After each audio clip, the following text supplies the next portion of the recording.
नेकचंद जी ने जब rock garden बनाया तो इतना खूबसूरत बन गया कि लोगों की इमेजिनेशन में ऐसा नहीं था।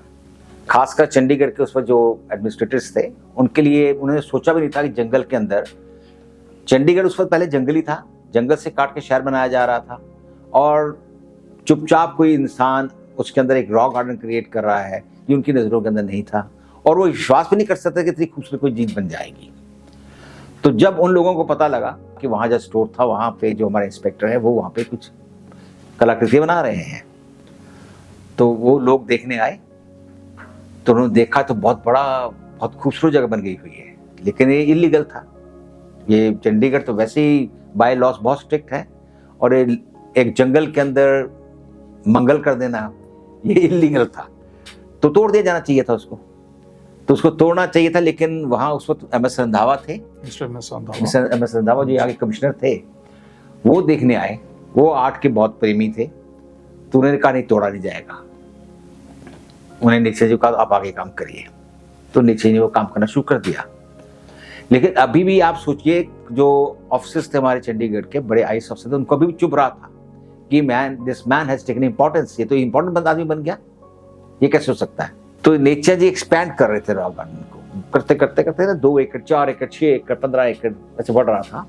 तो ये जो द्वार बाहर की मेन वॉल है, तो यहाँ से ये एक रोड निकालना चाहते थे हाई कोर्ट के लिए, और नेक्चर जी रेजिस्ट कर रहे थे कि नहीं ऐसा नहीं हो सकता, बिकॉज यहाँ मैंने पेड़ लगा रखे हैं और यहाँ पे मेरी दीवार है रॉक गार्डन की, हाई कोर्ट की गाड़ियाँ यहाँ से निकलेंगी, तो इट्स नॉट पॉसिबल, ऐसा नहीं हो सकता, वो हटके बन सकती है रोड। लेकिन वो नहीं माना, वो बुलडोजर लेके आ गए।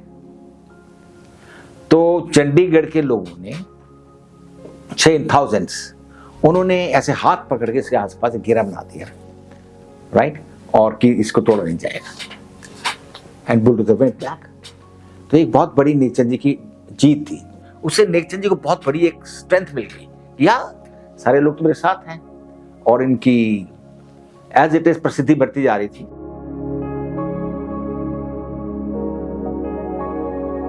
नेकचंद जी को पहला अवार्ड मिला था फ्रांस के अंदर, उसके बाद पॉपुलरिटी काफी बढ़ गई दुनिया के अंदर, तो इंडियन गवर्नमेंट ने भी इनको पद्मश्री दिया।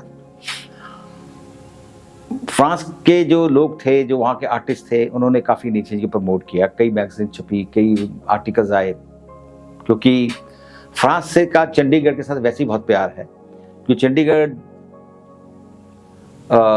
जिस आर्किटेक्ट ने बनाया है ली कॉर्बुज़े, वो फ्रेंच और स्विस आर्किटेक्ट था, तो दोनों कंट्री फ्रेंच एंड स्विट्जरलैंड दोनों चंडीगढ़ को अपना शहर गिनते हैं। नेकचंद जी की वहाँ से पॉपुलरिटी होते होते चले गए अमेरिका में, तो कोहलर फाउंडेशन अमेरिका में बहुत बड़ी एक ऑर्गेनाइजेशन है जहाँ पे आर्टिस्ट को काफ़ी ऑनर किया जाता है। तो नेकचंद जी की वहाँ एग्जीबिशन लगाई गई और फिर उसको बाद में उन्होंने उस एग्जीबिशन को अपने म्यूजियम में परमानेंट कर दिया। फिर उनकी एग्जीबिशन वाशिंगटन डीसी में लगी, न्यूयॉर्क में लगी, बाद में इंग्लैंड में, कई बार यूके में कई ऑर्गेनाइजेशंस ने और नेकचंद जी को बुलाया। तो वहाँ एक मैगजीन छपती है बहुत मशहूर, रॉ विजन, वो डेडिकेटेड है सिर्फ आर्टिस्ट को वर्ल्ड वाइड, वो आर्टिस्ट जो रॉ आर्टिस्ट है, सेल्फ टॉट, ठीक है ना, उन आर्टिस्ट के ऊपर है। जॉन मेजल उसके चलाने वाले हैं। तो जॉन मेजल इंडिया ट्रैवल करके आए, वो नेकचंद से मिले, उन्होंने नेकचंद जी को मैगजीन में काफ़ी पिक्चर्स डाली, और उसके बाद तो मेरे ख्याल में उनकी कम से कम उनकी 20-25 जो पब्लिकेशंस होंगी उसमें नेकचंद जी आते रहे हैं, कम से कम हमारे पास काफ़ी उनकी कलेक्शन है। तो उन्होंने बहुत प्रमोट किया, उन्होंने वहाँ एक नेकचंद फाउंडेशन बना दी अमेरिका के अंदर। वो नेकचंद फाउंडेशन का काम था नेकचंद जी की आर्ट को प्रमोट करना वर्ल्ड वाइड। उसके बाद वही नेकचंद फाउंडेशन उन्होंने अमेरिका में बनाई गई, वहाँ मिस्टर टोनी रेजर की डेथ हो गई अब। फिर ऐसे ही वो नेकचंद फाउंडेशन फ्रांस में बनाई, मिस्टर लेस्पिनाजे एक डॉक्यूमेंट्री मेकर हैं, वो चलाने लग गए, तो काफ़ी पॉपुलैरिटी मिली। उसके बाद ये एग्जीबिशन लगती गई, स्विट्जरलैंड में लुजान के अंदर एग्जीबिशन लगी, तो सारी फैमिली गई थी, अनुज जी, उनकी मदर और नेकचंद जी, 2 बारी लगी वहाँ पे। फिर नेकचंद की एग्जीबिशन हॉलैंड में लगी, हॉलैंड के एक आर्किटेक्ट हुआ करते थे, बहुत मशहूर थे, वो इंडिया में स्पेशली ट्रेवल करके आए। I think he was 82 years old at that time जी, एंड मिस्टर वैन डीन अपने साथ एक ग्रुप लेके आए, उनके साथ एक आर्किटेक्ट था और फोटोग्राफर्स थे। उसने नेकचंद जी की एग्जीबिशन लगवाई हॉलैंड के अंदर। उसके बाद Chandigarh after 40 years of Le Corbusier exhibition लगी थी एक नेकचंद जी चंडीगढ़ में। ली कॉर्बूज़िए के 40 साल के बाद चंडीगढ़ में कैसा शहर है अभी, कितना खूबसूरत, कितना बढ़ गया। उसके अंदर रॉक गार्डन बड़ा प्रोमिनेंटली उसने दिया कि rock garden was not a part of Le Corbusier plan, ये उसके अगेंस्ट गया बिल्कुल और इतना पॉपुलर हुआ है। तो इसको उन्होंने बड़ा प्रोमिनेंटली वहां प्रोजेक्ट किया, वहाँ उसको वहाँ पे बुक्स प्रिंट की गई, Chandigarh after 40 years of Le कॉर्बूज़िए, वो बुक है हमारे पास। बहुत बड़ी बड़ी उसमें पिक्चर्स दी, नेचर की स्टोरी दी गई, उसको उनकी हिस्ट्री लिखी गई उसके अंदर, और काफी ऑनर किया नेकचंद जी को। तो नेकचंद जी की exhibition house of world culture Berlin में लगी काफी, और नेकचंद जी वहाँ 1 महीना रहे अपनी फैमिली के साथ, और जर्मनी के काफी लोग वहाँ आते थे। उन्होंने वहाँ पे नेकचंद जी के ऊपर काफी पब्लिकेशंस भी निकाली।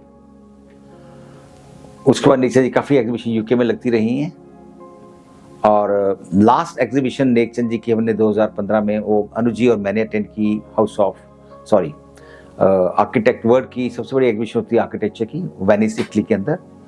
उसमें काफ़ी स्कल्पचर्स वगैरह चंडीगढ़ से बनवा के यहाँ से रॉक गार्डन से अनुजी लेके गए साथ में दोनों, और वहाँ पे एग्जीबिशन लगाई। 15 दिन में एग्जीबिशन लोगों ने देखी आके, और thousand of people came, world wide architect आए। तो नेकचंद जी काफ़ी पॉपुलैरिटी वर्ल्ड वाइड में है, और जितने लोग वहाँ बाहर पूछते हैं वो उनको ये पता लगता है कि ली कॉर्बूज़िए का जो सिटी बनाया गया Chandigarh, organised, very well planned, उस सिटी में ये वो नेचर का रॉक गार्डन है जो मोस्ट अनप्लान्ड है। इसकी कोई प्लानिंग नहीं की गई। नेचर ने कभी कोई ड्राइंग्स नहीं बनाई थी, उन्हें कभी ड्राइंग सबमिट भी नहीं की कि ये ड्राइंग में बना रहा हूँ तो मुझे सीमेंट चाहिए, बजरी चाहिए, क्या चाहिए। It was all unplanned. उनका अपने दिमाग का एक आइडिया होता था, अपने माइंड से बनाते थे जो बनाते थे। आर्टिस्ट यही काम करता है, उसका अपना माइंड होता है, उसको डायरेक्ट नहीं कर सकते कि ऐसा बनाना है। तो नेचर की एग्जीबिशन वर्ल्ड वाइड चलती रही है, और कई जगह परमानेंट एग्जीबिशन है उनकी। इंग्लैंड के अंदर परमानेंट है उनकी एग्जीबिशन, अमेरिका के अंदर आपको बताया मैंने परमानेंट एग्जीबिशन है, सर्बिया के अंदर उनकी एग्जीबिशन नेचर जी के बाद अनुजी 2 बार अटेंड करके आए हैं। वहाँ म्यूजियम में वहाँ परमानेंट एग्जीबिशन लगी हुई है नेचर जी की स्कल्पचर्स की। स्कल्पचर यहाँ से गए हैं, वहाँ पे डिस्प्ले किए गए वर्ल्ड वाइड।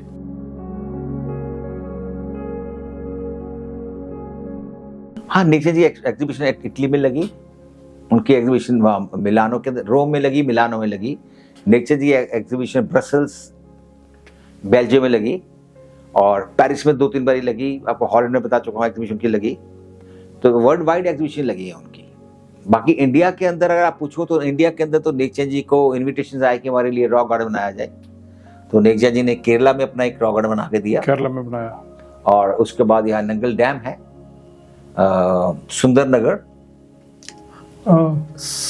तलवाड़ा में छोटा सा रॉक गार्डन बनाया। अगर आप शिमला जाओ तो वहाँ माल रोड पे नेचर जी के बहुत स्कल्पचर लगे हुए हैं। तो इस तरह के छोटे छोटे तो कई जगह बनाए गए हैं।